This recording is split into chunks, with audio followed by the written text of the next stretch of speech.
So we were talking about, or we are going to talk about music that changed our life-changing music. This is what changed everything for me.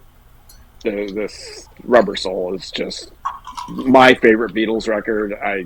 And when I heard this, when I bought this, blew my mind. Absolutely blew my mind. It changed how I listened to music. I Before that, I was kind of like a singles guy. I'd listen to the radio. I'd buy, I'd buy something just for like the hit single. This is what made me start listening to albums as a whole, and that's the way I still listen to records now. I never was a 45 guy. I just I put on a record and I listen to the whole damn thing. I love listening to like how music was supposed to be, how the artist wanted it to be released. Hmm. This might be a little different because this is an American version and the UK version is quite a bit different. But I actually prefer the US version of this. I think it's folkier. I don't need Drive My Car on it. I just never understood why Drive My Car was on this record. But yeah, no, this is probably the album that changed my life the most. Or at least changed your musical listening habits. Yeah, exactly. Definitely my musical listening. Yeah, Yeah. I mean, I just definitely started listening to albums, in their entirety. Um, That All was right, a great Richard. one. We, I blame my brother for all of this, how it started. All right, so I was like 9 years old, and he had he had this album at home. So I'm listening to it, and this is a repress. I've got an original, um, but listening to it, 9 years old, there was, I don't know, there was something about most of the lyrical content was just like way beyond me, although some of it I yeah, thought was pretty interesting. But the music was just, you know, it was astounding to me. So that's where it all, happened. And then probably about the time I was 12 or 13, I think. Let's see, this came out in '69.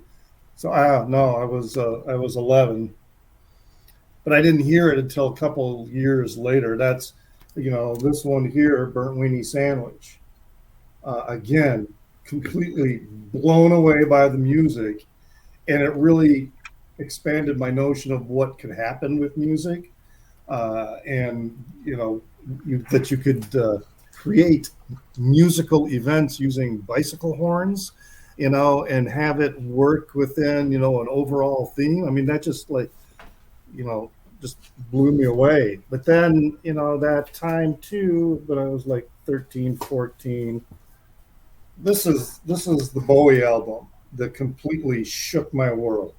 I mean, I listened to Ziggy Stardust, before, and that's great. But this one, oh Jesus, when this came out, I was playing this every day. It was just and loud. As, as loud as I could get You my have to spirit play up to that do it. loud to hear the yeah. vocals. It's just well, it says on there, play loud. It Is that the one was where the vocals are just buried? Is that the right one? no, that mine is mine. The Watch That vocals are Man, right? yeah, well, Yeah, That's yeah. the one where In the that vocals are buried. particular song, the vocals are buried a bit. Yeah, yeah, they kind of are. Yeah, isn't time on that record too? That's a yes, great yeah. song. What a The wonderful whole song. album from start to finish is just It really is. so fucking incredible. This one had a huge impact on me. So about same time, maybe when I was 12 or 13, Carol King Tapestry. This is an original master recording, perhaps. Anyway, it really the impact is hard to explain, but it was one of those records that I was in seventh, eighth grade. It got me contemplating things. It was just an album that made you think about a lot of different things, and that was like again something that was so interesting to me at that time. It's the fully analog version, if anybody's. I had the fully, which I always thought sounded really like Yeah. a Sounds restrained. hollow. Yeah, so that the MoFi one actually does uh, make it sound better. Yeah, yeah. I've More told. recently, a band that has that blew my mind is this one, Slint. Great record. This one was 1990. Their first one was 1989, but I didn't hear about them until like a couple years ago. And if you haven't seen the documentary Breadcrumb Trail, and you can watch it on YouTube. It's wonderful. It's an outstanding documentary. Again, it's not just the music, but the documentary also just these peculiar characters that got together. At that time, this was pre-Nirvana, so this was, while all this stuff was cooking, and they were part of that scene when they were 11 or 12 years old. So these are albums that have really left there are others. There's like, I could list a bunch of them. And it's an iconic album cover. I mean, these are life. Your life was changed by Carole King Tapestry. Yeah, it was. Was it the Earth Moved Under the Foot song, or was it the It's a Little Too Late? It's too late. I was contemplating the titular song, but never figuring it out. It's and funny. Was that prince that would not come back? In a previous episode, I think I told you guys about Tapestry. I bought the Mo-Fi, and I was playing it, and my partner, who's quite a bit younger than me, he walks in and he goes, "What the fuck are you listening to?" and I'm like, "It's Carole King Tapestry. It's like one of the biggest selling, most popular albums of all time." He's like, "This is the worst version of this song I've ever heard in my life," and he stormed out of the room. Oh, Jesus. Oh, well. Laura Croft says Craig is the best, and it's time for Craig. Yeah, that's my sister, so of course she's going to say that. Her name is not Laura Croft, even though she thinks it is. Yeah, isn't that a video character? All right, so let's start at the very beginning. And I feel like I tell this story a lot, but this album really did change. I've got a shirt ready for this story. That's how prepared I am. I'm sure you are ready. But I mean, I do feel like I mentioned "Here You Come Again" by Dolly Parton a lot. Yeah. Because let's see what he's got. See, he knew it. Yep. All right. So 6 years old, my aunt and uncle own a record store. It's my birthday. My parents are like, "You get to pick an album." And I walked up and down the aisles and up and down the aisles and up and down the aisles. And I know they thought I was going to pick a Disney album or something like that.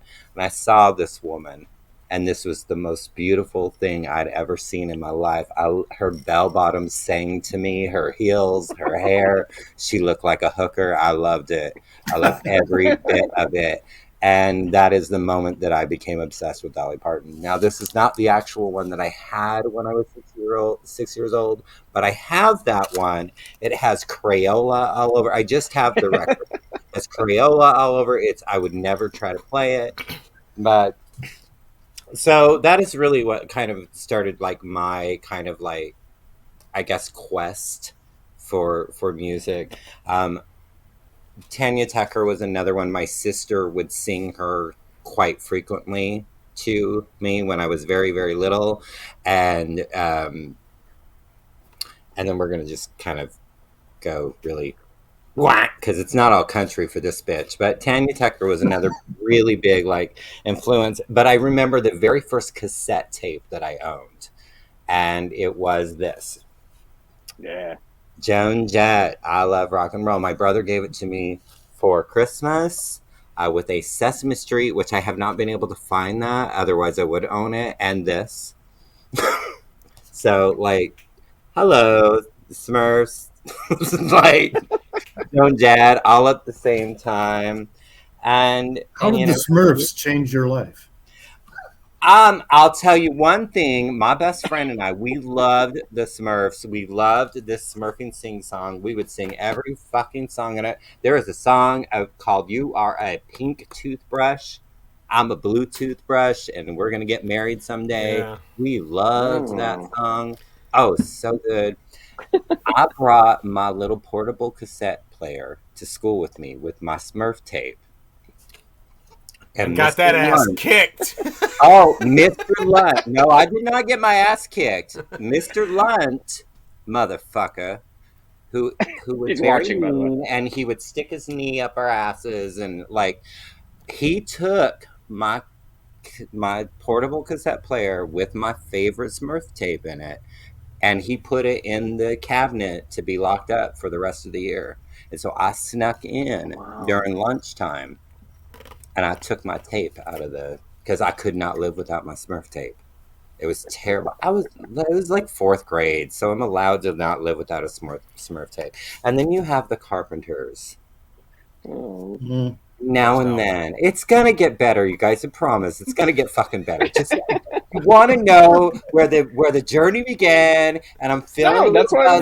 get ready for it. I just showed Loverboy. That's true. I mean, damn, Richard's had enough. Well, Richard's like, done. I'm out of here. The Carpenters. Yeah, draw the line at the Carpenters. Smurfs are apparently okay, but the Carpenters, that's a bit much. Yeah, I mean, he's okay with the Smurfs, but where are you? Where is Richard? I don't know. I pissed him off. You did. Yeah. But they're in a Pinto. The Pinto. Wait a minute. We can make the car come together here. Oh, wait. Oh, wait, we gotta... Wait, how's it... No, you gotta do the other... Wait. No, that's right. It's not gonna work. It's working. We had it right. Yeah. Yeah, see? It is working. Okay. Wait, my hand's fucking it up. She had a voice of an angel. Welcome to the first live... This is what it's all about, people. This is going really well. It's amazing. We've lost Richard. You were talking about Dolly Parton. I just wanted to show my custom-made Dolly Parton shirt that I wore to Dollywood and Dolly Parton concerts. Nice. I'm not sure who gets it, but people definitely got it at Dollywood. I got so many comments on this. But for record collectors, that Here You Come Again album has actually 2 versions. The song Two Doors Down, there's a big story behind that. I used to have a pinball machine, a Dolly Parton pinball machine. Oh, you had one of those? Yeah, and when you turned it on, it played Here You Come Again, like bells. It was so cheesy. Wow. It was great. Lost that in the divorce. So I don't know if this song really changed my life or whatever, but I talked about this in one of my videos. Bob Seger, Old Time Rock and Roll. When I was a little kid, I wasn't like all the other little kids. I just wanted to sit in my room and listen to records and tapes. I was not interested in comic books and superheroes and any of that stuff, sports or whatever, or Barbie dolls or any of that. I was only interested in records and tapes. Yep. And it's a weird, and one of the first lines of this is, take the records off the shelf. I'll sit and listen to them by myself. And that meant so much to me as a little kid. Yeah. Because I thought, you know what, if Bob Seger, who is, the coolest guy in the world to me at that point, he's a rock star. I don't know too many rock stars at that point. And if he can sit alone and listen to records by himself and it's cool, then there's nothing wrong with me sitting alone listening to records. So that line just always really meant a lot to me as a little kid. But there's my second part there. Next! Well, that was short. I just had the one part with the one little 45. I'll do one quick one here.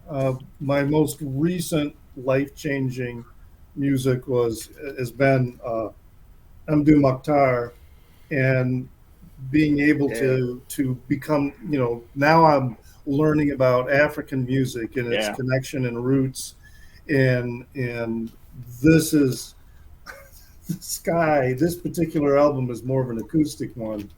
When I started listening to him, it was it's like something really, really significant to me, something significant and meaningful has come into this world, and he and his ability to play guitar is just awesome.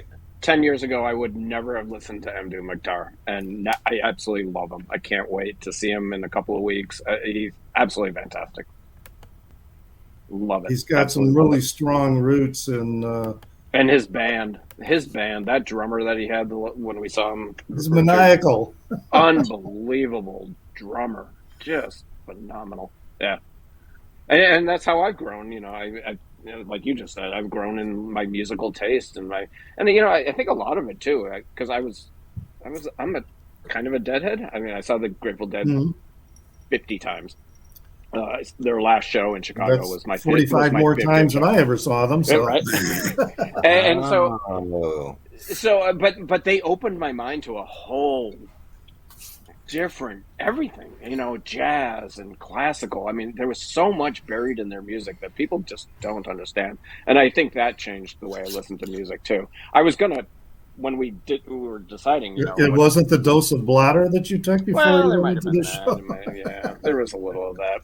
But yeah, I was going to pick a Grateful Dead record, but it's not their records that opened my mind to new music and stuff. It was the live shows and everything that went around, and yeah, that definitely changed the way I listen to music, and yeah, unbelievable. Just the whole crowd and the way that their fans and them interact, and the whole kind of communal, really. Yeah, part of it. They allow people to have their tapes, and it's a whole free it was thing. great. People are. It was fun. But honestly, after Jerry passed away, I was kind of done with it. Yeah, Yeah, they every year the Dead and Company come to Wrigley Field, and so does not Phil Lesh's. Is it Phil Lesh's band or is it Weird? Phil Lesh is coming to Chicago in a couple of weeks. Yeah, he's playing with Jeff Tweedy from Wilco. But it's Weir who also plays Wrigley Field, isn't it? Yeah, I think so. But yeah. I've had no interest to go to them. The Dead and Company thing is probably the best post Jerry incarnation.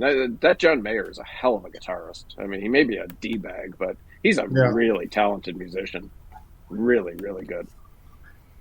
So should I go next? Sure. I got music changed your life, son. What changed you? I'll do two. I have two, and then I have three. Oh, should I just do all three right now? Yeah, let's make this. I got one more go round, and that's it. Mine's kind of lengthy. Okay, I showed this record last week. It's the greatest record ever recorded. I absolutely love this record. I think everyone knows London Calling. I mean, it's phenomenal. I don't know if it changed my life, but it's my favorite record of all time. This changed my life. This is Wilco Yankee Foxtrot Hotel or Hotel Foxtrot. Unbelievable. What? Oh, yeah. Fifth in face when you said that. Sorry, go ahead. I'm listening. Did I get a fifth in face already? You got a fifth in face. I'm sorry. And I called it out. I apologize. Mike, tell me your story. I care. I'm listening. But I do. I absolutely love this record. It's what got me into Wilco. I was familiar with him before, but this unbelievable.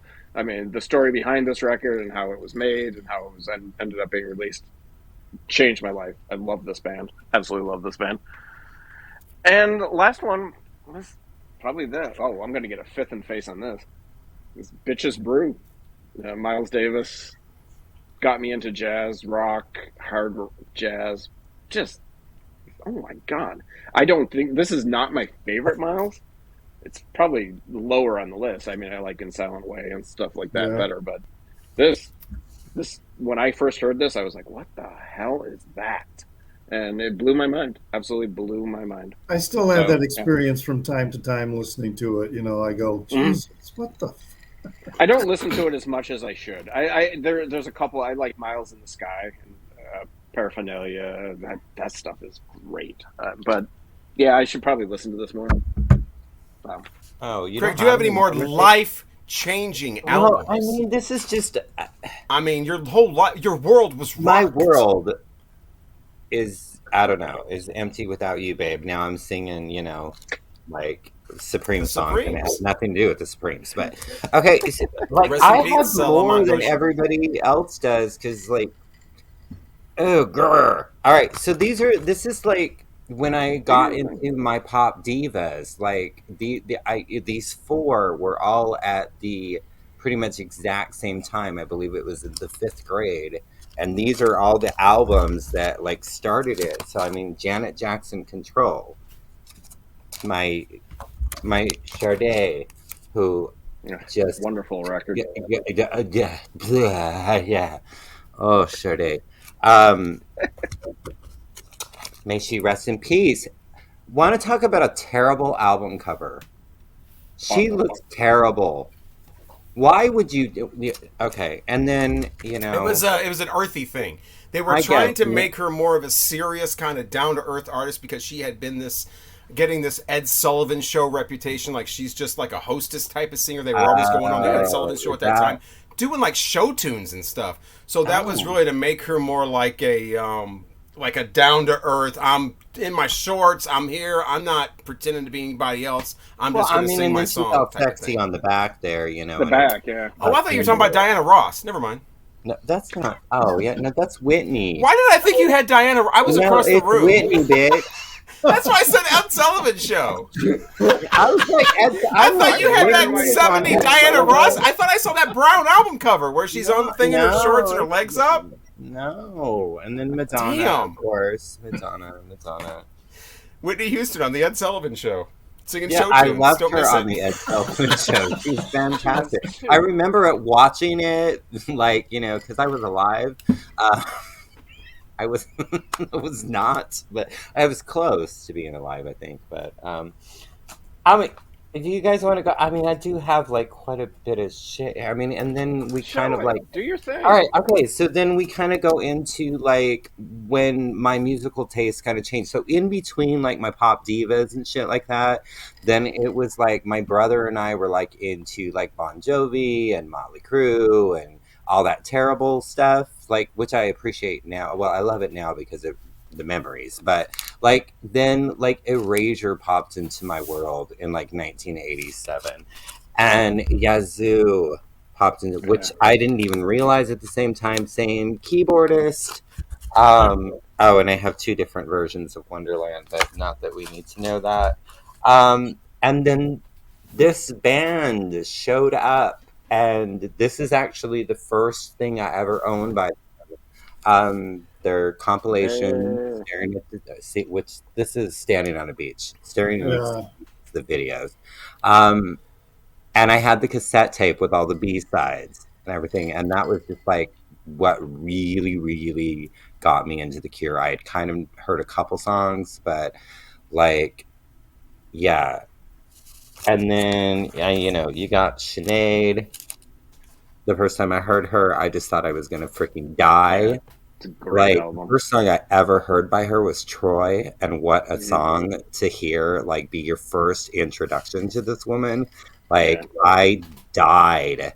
Like, and I still love her. As batshit crazy as she is, I still love her. Then Depeche Mode.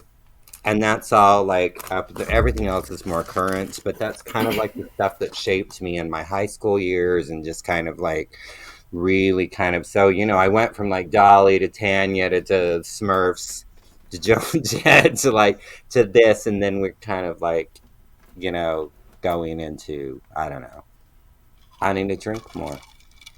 Yeah, we all do. I've been drinking. And it's still, you know, it still changes us, you know. Well, hopefully we'll have it does, yeah. Life changing per se. I mean, it's not like it's shaped. It's life shaping, I think. More of what it is. I've got life changing music right now. I'm ready. I've got this music literally changed my life. Okay, so that my whole life was changed. Creed. What is it? Not all changes are for the best. Oh, man. Okay? Let me explain something. What's wrong, man? I was in rock radio. You know, I always wanted to be some sort of, you know, being a DJ was one of my things I always wanted to be, being a radio DJ when I was a little kid.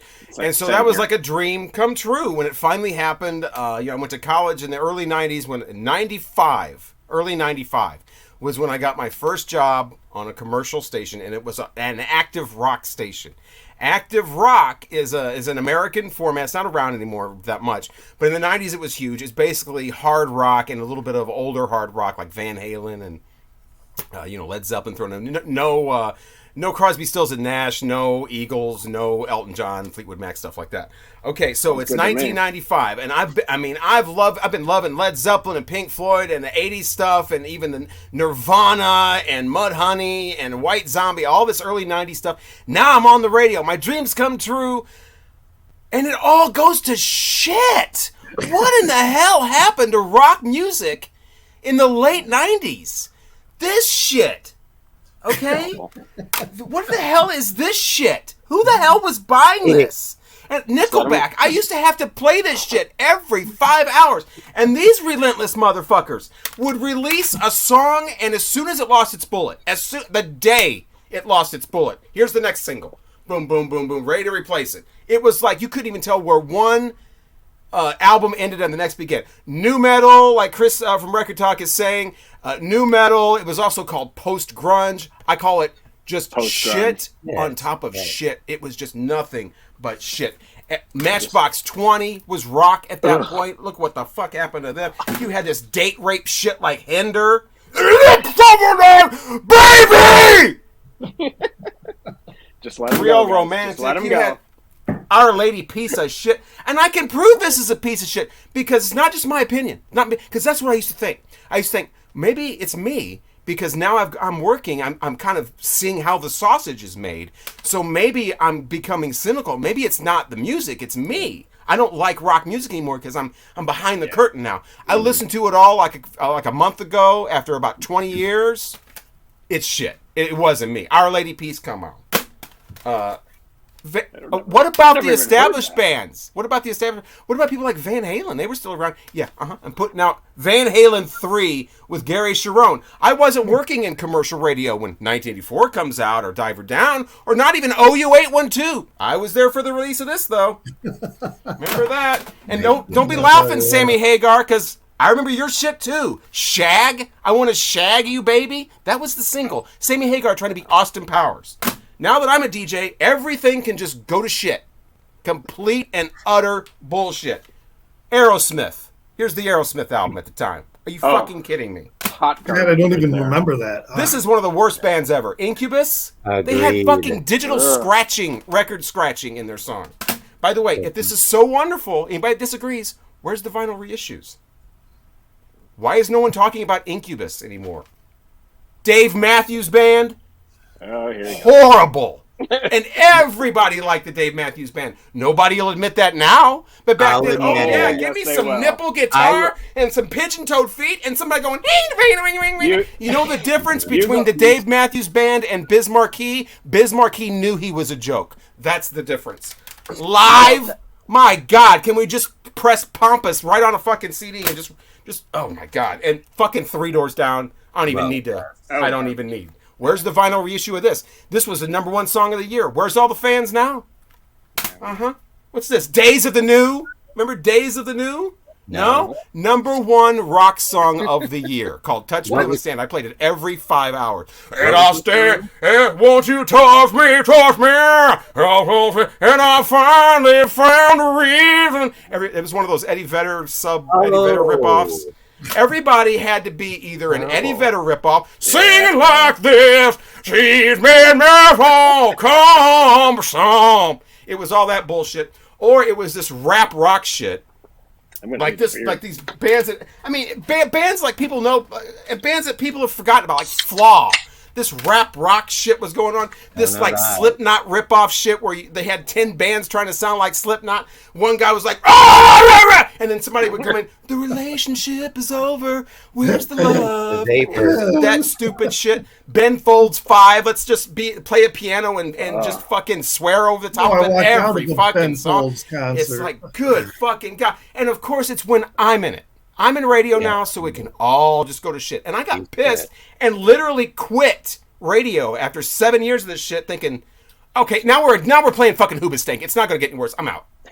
And quit my fucking career for the most adolescent, immature reason of all. I mean, I was young and dumb. I had all these lofty, like, I'm going to have integrity, and I'm not going to sell out and play Creed. I fucking quit my career. I had an awesome job. I quit it because of Creed. Literally, life-changing music, and the same goddamn thing goes for Linkin Park. Not a fan. And Lit. That fucking Blink-182 Lit shit, where the fucking I'm funny from the front yard, and funny from the back came out through the window. Why would a grown-ass man want to hear that? That's what rock. That's what active rock's supposed to be. 18 to 34-year-old men. Where's the 30-year-old going? Oh, that lit song where he goes, "He came through the window." What the fuck? This is what I mean. I felt like a life had played a trick on me because like I said, I love Nirvana, Soundgarden, Alice in Chains, love obviously Led Zeppelin and the Rolling Stones, all the older stuff. And then as soon as I get in, it just fucking the bottom falls out. And people might be going like, "What about Radiohead?" We didn't play Radiohead. Radiohead is modern rock. That's active rock. They didn't promote that to active rock. We played one Radiohead song. Can anybody guess what it was? Yeah, it was that one. Great. Yep. We didn't play anything from OK Computer. Didn't play any Beck. No. Didn't play any Sonic Youth. Didn't play any of that stuff. Loser? How about Spin Doctors? Did you play Spin Doctors? Doctors? Please. Yes. My goodness. Big Head Todd and the Monster. I used to have the Spin Doctors. Big Head Todd and the Monster. Superman's Resignation. Yeah. That was one falling from the wheel, all I feel is really just a circle. Big Head Todd.